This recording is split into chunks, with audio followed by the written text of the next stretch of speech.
That's so beautiful. It was about almost a year ago that we were there. Yeah. How long were you there? 2 months.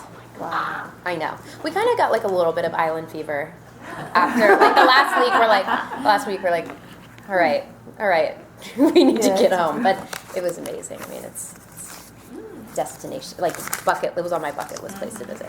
So that was a fantasy, I think, almost. It was my fantasy, yeah, to go there. It was somewhere between like a very large boat and a cruise ship is what we were on. It was the whole cast and crew stayed on it. The boat crew was lovely. We all ate meals together, and we were in very cramped quarters. And the reason we stayed on the boat is because, so the island with the house that you see in the movie, it was in the middle of nowhere. It's a remote island, which I just found out they shoot Love Island on as well. Someone told me that today. Didn't know that. So we would take little boats in every day, film, go back, and we did that for 14 days straight. So smooth waters all the time? Luckily, I don't know what I would have done. There was, you know what? There was an earthquake in Fiji while we were on the boat. So there was like half a day where we're like, there might be a tsunami warning. And I'm like, this is great. This would happen to me. Yeah, great. But luckily we were fine. It was all good. What did you think about your character? The fact that there is bullying going on. Yeah. You know. What did you think about it touching? I mean, it's a horror movie, but yet it touches upon real life. Issues. Yeah. I think that, if there is a bigger message, one of them in the movie is bullying can have very long-term effects on someone. I mean, Melanie, this has tormented her whole life. Like, I can only imagine, I've sort of created a backstory for her, but, I have nieces. I know I can somewhat relate to what it's like. We can all relate to feeling like the outcast, and some people deal with it more than others. But, I mean, it's an epidemic. It's toxic. I don't really know how you break that cycle, but,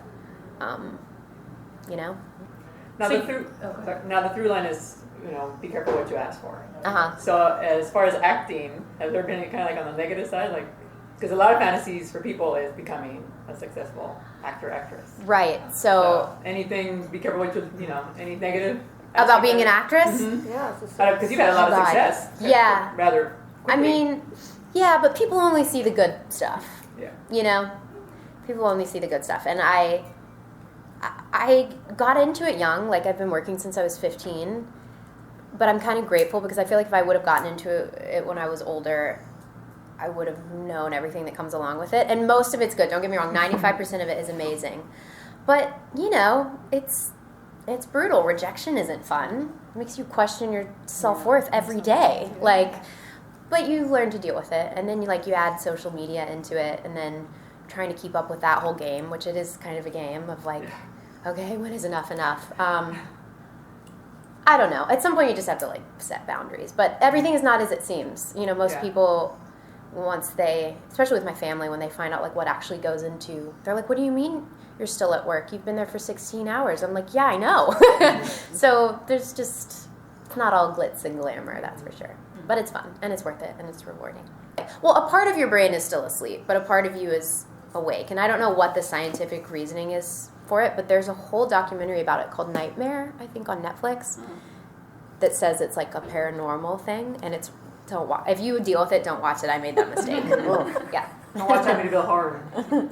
Have you seen that? The original? Which one? Amityville Horror? Oh, yeah. Oh, okay. So great. I always pass the Amityville exit in New York. Oh. I know.